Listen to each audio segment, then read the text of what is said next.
Oke guys, sebelum melanjutkan, jangan lupa like dan komen. Dan yang baru bergabung, jangan lupa subscribe dan aktifkan loncengnya.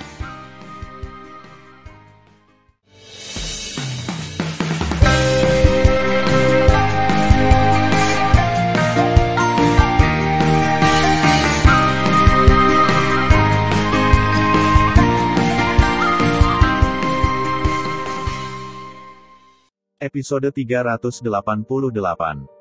Melanjutkan cerita sebelumnya. Sekarang tetua penegak hukum mengumumkan bahwa pertandingan kedua, putra Zheng Quan, mulai menantang patriark kecil.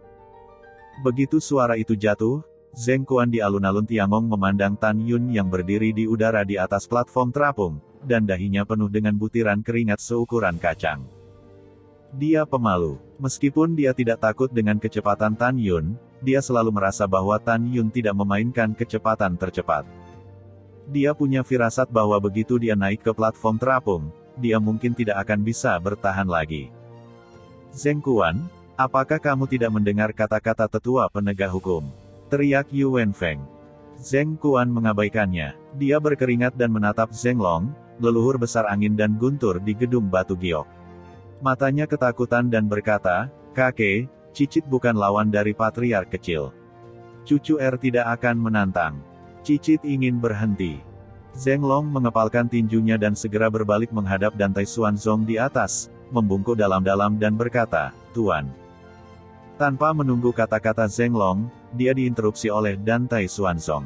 "Tuan ini tidak memiliki pendapat, selama Tuan kecil setuju."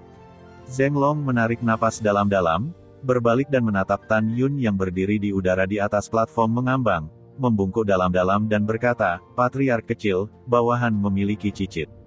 Tolong lihat bawahan dan selamatkan hidupku." "Haha, hahaha." Tan Yun tiba-tiba tertawa. Tawanya penuh dengan kebencian dan kesombongan. Tan Yun menjulurkan satu jari, menunjuk ke Zheng Long, dan berkata, "9 tahun yang lalu, ketika saya naik tahta, siapa yang mengajukannya dan ingin menantang saya?"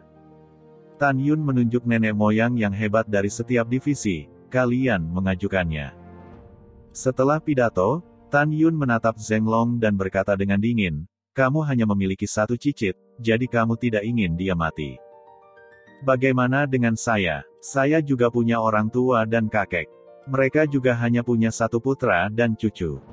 Jika aku bukan lawan cicitmu hari ini dan aku memohon belas kasihan padanya, apakah kamu pikir dia akan mengampuniku di hadapan orang tua dan kakekku?" Mendengar pidato itu, Zheng Long menghela nafas dan membuat gerakan yang menggerakkan semua orang. Tapi Zheng Long, leluhur besar angin dan guntur, berlutut di depan semua orang dan mengaku, "Patriark muda, tolong." Tan Yun tidak tergerak dan tampak tenang dan mengerikan. "Zheng Long, bangun. Tidak ada gunanya bertanya pada tuan kecil. Ingat, Zheng Quan sudah mati. Pembunuh sebenarnya bukanlah tuan kecil, tapi kamu. Sejak Anda memprotes aksesi saya ke tahta Tan Yun 9 tahun lalu, Anda telah mengakhiri akhir dari cucu buyut Anda." Setelah mendengar ini, Zheng Long, yang berlutut, sangat marah sehingga tubuh lamanya bergetar hebat. Dia tidak menyangka bahwa dia akan berlutut untuk memohon.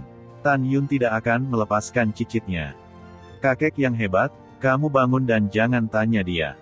Zheng Quan di alun-alun Tiangong meraung dengan mata merah, "Kakek buyut, kamu baik untuk Kuaner akan mengingatnya. Jika Kuaner mati hari ini, kamu harus menjaga dirimu baik-baik." Dong, dong, dong. Begitu suara itu jatuh, Zheng Quan bersujud 3 kali kepada Zheng Long di gedung giok. Setiap kali dia bersujud, kepalanya membentur tanah dengan keras, membuka dahinya. "Tan Yun, aku bertarung denganmu." Zheng Quan meraung dan berdiri. Kakinya tidak lagi gemetar dan tidak ada rasa takut di matanya. Jelas, dia masih memiliki tulang punggung. Merengek. Tiba-tiba, dia menginjak angin puyuh dan melayang ke udara, secepat kilat. Dia mengambil pisau kekuatan guntur sepanjang 100 kaki dan membunuh Tan Yun di atas platform terapung. Boom! Pada saat yang sama, Zheng Quan melakukan keterampilan unik yang diajarkan kepadanya oleh Zheng Long. Tiba-tiba, ada gelombang guntur yang mengguncang jiwa di langit yang luas. Berdengung. Pada saat berikutnya, 9 naga guntur yang ganas, jatuh dari langit dan menelan kehampaan. Ketika 9 langit Swan guntur yang menutupi langit dan bumi turun secara vertikal, itu runtuh dalam kehampaan yang luas, dan momentumnya sangat menakutkan. Aku akan membunuhmu. Zheng Quan mencengkram formula dengan tangan kirinya dan mengayunkan pisaunya dengan tangan kanannya. Dengan restu angin, dia membunuh Tan Yun. Saat ini, Tan Yun menghadapi 9 naga gunturi yang mengerikan di atas kepalanya. Dia menguraikan lengkungan di sudut mulutnya dan masih berdiri di udara. Mata ilahi Hong Meng. Mata merah aneh tiba-tiba keluar dari pupil Tan Yun dan menusuk mata Zheng Quan. "Kuaner, jangan menatap matanya!" Zheng Long berteriak serak di gedung giok. Namun, sudah terlambat. Tan Yun dapat dengan mudah mengontrol dari orang yang kuat di alam jiwa biasa. Pada saat ini, dia dengan mudah mengendalikan Zheng Quan di tingkat kesempurnaan alam jiwa. Segera, Zheng Quan, yang memegang pedang lebar, tampak kusam dan akan jatuh ke dalam kehampaan, dan guntur misterius 9 langit yang akan melahap Tan Yun pecah di udara dalam sekejap. Suara mendesing. Begitu sosok Tan Yun melintas, dia muncul ribuan kaki jauhnya. Ketika tangan kirinya meraih leher belakang Zheng Quan. Pada saat yang sama, 5 jari tangan kanannya terbuka dan memegang tangan kanan Zheng Quan yang memegang pisau seperti kilat. Tidak. Klik. Dalam teriakan Zheng Quan, Tan Yun mengerahkan 5 jarinya di tangan kanannya, memercikkan darah dan kehilangan jari-jarinya. Dia menghancurkan tangan kanan Zheng Quan dan segera meraih pisau panjang di tangannya. "Kuaner." Di lantai batu giok, Zheng Long menangis. Putra suci. Ratusan ribu murid angin dan guntur di alun-alun Tiangong menangis sedih. Tan Yun menatap semua orang di bawah panggung dan berkata-kata demi kata, "Mulai sekarang, siapa yang berani tidak mematuhi patriark kecil, akhir dari Zheng Quan adalah akhirmu." Engah. Dengan itu, Tan Yun memotong tenggorokan Zheng Quan dengan pisau di tangan kanannya. Segera, Tan Yun melepaskan Zheng Quan. Mayat jatuh ke dalam kehampaan. "Kuaner, cucuku yang hebat." Di lantai batu giok, Zheng Long patah hati. Dalam sekejap mata, dia tampak berusia 10 tahun. Patriark kecil perkasa. Semua murid penegak hukum berteriak serempak, dan suaranya mengejutkan. Sejak 9 tahun yang lalu, Yu Wenfeng telah memberikan perintah kepada para murid penegak hukum, diaken dan sesepuh dari gerbang luar, gerbang dalam, gerbang abadi dan gerbang suci. Fraksi penegak hukum menganggap Tan Yun sebagai yang utama. Oleh karena itu, murid penegak hukum hari ini dan murid yang berjasa berbagi kebencian yang sama dan saling menghormati seperti tamu. Zhao Bijun, yang melihat Tan Yun membunuh 2 orang kuat, takut kehilangan muka ketika dia memikirkan pertandingan berikutnya dengan Tan Yun. Yu Wenfeng, dengan senyum di wajahnya, berkata dengan keras, "Di game kedua patriark kecil yang menang." Dalam adegan ketiga berikutnya, Zhao Bijun, putra suci Iwa kuno, menantang patriark kecil. Tanpa menunggu kata-kata Yu Wenfeng Jun, dia dipotong oleh Tan Yun, "Tunggu sebentar. Patriark kecil, apa yang bisa saya lakukan untuk Anda?" Yu Wenfeng berkata dengan hormat. Tan Yun berdiri tegak dan mencibir di sudut mulutnya. Selanjutnya, biarkan Zhao Bijun, putra Fu Mai, Pang Yuan, putra Qimai, Wu Yi, dan Yan Risen, putra jiwa suci. Kalian maju bersama. Tuan ini. Melawan kalian bersama. Hanya 3 kata, betapa mendominasinya. 3 kata itu melekat di telinga lebih dari 7 juta murid. Suara acuh tak acuh membuat semua murid bergidik. Anda tahu, keempat orang itu di tingkat kesempurnaan agung alam jiwa. Di Menara Giok, Dan Taiyu, Dan Tai Xuanzong, Shen Subing, Mu Mengyi, Zhong Wuxiao, Sue Zian dan Huang Fuyu Yingying di alun-alun Tiangong. Saat ini, tidak ada kekhawatiran dan kecemasan di mata mereka. Hari ini, mereka percaya semua yang dikatakan Tan Yun. Karena Tan Yun berkata demikian, mereka pasti akan membunuh keempat orang itu. Sebaliknya, 4 leluhur besar bisa benpas lega. 4 leluhur besar saling memandang, dan kemudian mendorong Zhao Bijun, Pang Yuan, Wu Yi dan Yan Risen untuk bertarung sampai mati. Jin Xianghai, leluhur tertua dan Mai, berpikir dalam hati, Apakah karena Tan Yun, seorang bajingan kecil, tahu bahwa Jin Shaozu kuat, jadi dia tidak berani membiarkan Jin Shaozu pergi dengan keempatnya. Demikian pula, Situ Wuji, leluhur agung dari jiwa binatang, bertanya-tanya, apakah itu sulit? Tan Yun mengetahui bahwa cucu Suaner tua itu kuat. Inilah mengapa dia tidak membiarkan Haur pergi bersama. Pada saat ini, Jin Xianghai secara alami tidak tahu. Alasan mengapa Tan Yun tidak membiarkan Jin Shaoxian pergi bersama adalah karena Tan Yun tahu bahwa Jin Shaoxian adalah anggota keluarga Jin.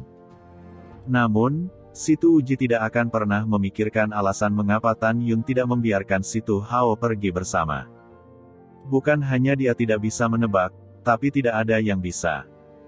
Alasan Tan Yun sangat sederhana, karena dia memikirkan Situ Jianan, seorang bajingan di kampung halamannya.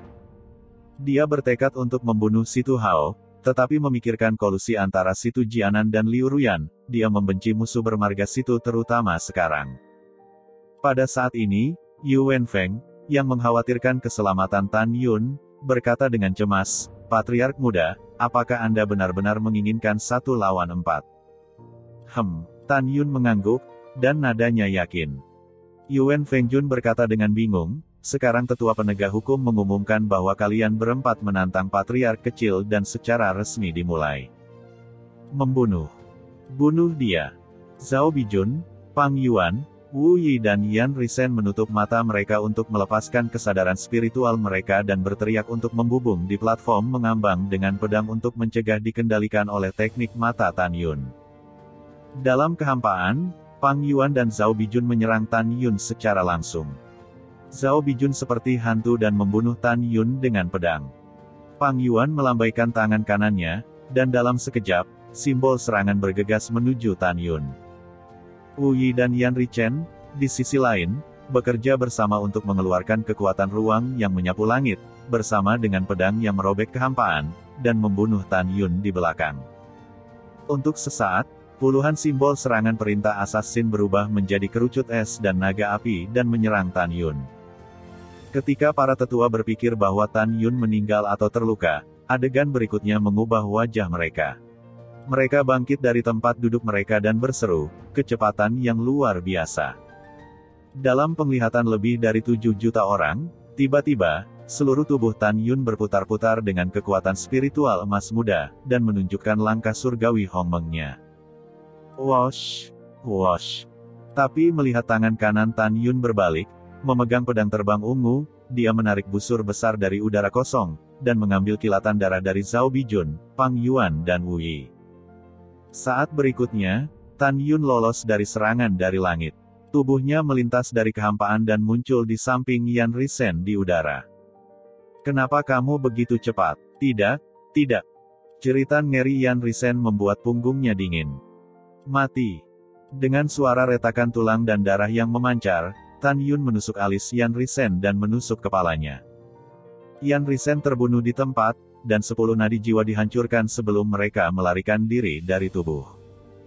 Saat ini, semua serangan terhadap Tan Yun dalam kehampaan menghilang, dan hanya ada tubuh Zhao Bijun, Pang Yuan dan Wu Yi yang jatuh ke platform. Ketika ketiganya jatuh, seutas darah muncul di leher mereka. Kemudian, ketika benang darah melebar, kepala mereka terbang menjauh dari tubuh. Namun, Tan Yun baru saja memotong leher ketiganya. Hanya karena Tan Yun bergerak dan mengayunkan pedangnya terlalu cepat sehingga kepala mereka jatuh dari leher mereka saat ini. Patriark muda, selamatkan hidupku. Pemimpin muda, tolong beri kami kesempatan. Patriark muda, kami tahu kami salah. Patriark muda, tolong selamatkan roh nadi jiwa kami. Dengan tangisan belas kasihan, Zhao Bijun dan Pang Yuan tahu bahwa tidak ada gunanya lari untuk menyelamatkan hidup mereka, jadi mereka berlutut dalam kehampaan dan terus-menerus bersujud. 10 jiwa halus Wu Yi tidak berlutut, tetapi berkata dengan senyum tragis, saya telah berlatih selama 300 tahun, tetapi saya tidak pernah berpikir saya akan mati di sini. Bas. Tan Yun mengabaikan permintaan belas kasihan Zhao Bijun dan Pang Yuan. Dia tampak acuh tak acuh. Dengan lambaian tangannya yang besar, dia memiliki kekuatan spiritual keemasan yang ringan, seperti gelombang emas yang menelan 30 nadi jiwa dari 3 orang. Saat berikutnya, langit kosong, seolah-olah tidak pernah ada perkelahian. Hanya 4 mayat di platform terapung yang membuktikan fakta bahwa Tan Yun membunuh 4 orang dalam sekejap. Pada saat ini, jutaan murid dari Divisi Jiwa Kuno, Divisi Rune, Divisi Instrumen dan Divisi Jiwa Suci mengirimkan jeritan kesedihan yang tak terkendali di lapangan Tiangong. Bagaimana ini bisa terjadi? Bagaimana orang suci kita bisa mati? Putra suci kita adalah murid terkuat dari rune kita. Ketika murid-murid 4 divisi sangat sedih, 4 leluhur divisi di gedung giok tampak semakin jelek. Mereka juga memegang gagasan bahwa seorang suci dan 3 putranya dapat membunuh Tan Yun bersama-sama, tetapi mereka tidak pernah menyangka bahwa keempat orang itu akan bekerja sama untuk menghadapi Tan Yun yang masih lemah dan menyedihkan. Keempatnya tidak menunjukkan keterampilan unik yang diajarkan oleh leluhur mereka kepada mereka, jadi mereka mati dalam pembunuhan Tan Yun. Pada saat yang sama, mereka melihat wajah Tan Yun berubah. Di dalam hati mereka, Tan Yun bukanlah manusia.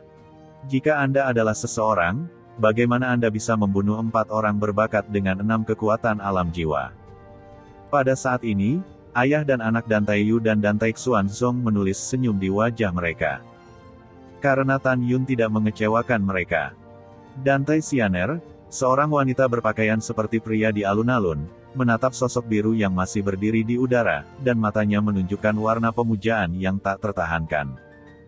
Feng Yun di kursi lantai batu giok, setelah melirik Tan Yun, memberikan suara kepada Feng Qingcheng, yang tampak kusam di kursi. Qingcheng, Anda dapat melihat kemampuan dan potensi Tan Yun. Dia dengan mudah membunuh 6 orang tanpa menggunakan pemurnian tubuh, formula pedang, dan susunan pedang, yang menunjukkan bahwa apa yang diungkapkan Tan Yun kepada kita hanyalah kecepatan dari kekuatannya. Bahkan jika kamu memiliki kekuatan untuk menantang alam ilahi, kamu mungkin bukan lawannya. Gao Zu masih berharap kamu bisa mempertimbangkan untuk tidak membunuh Tan Yun, kan?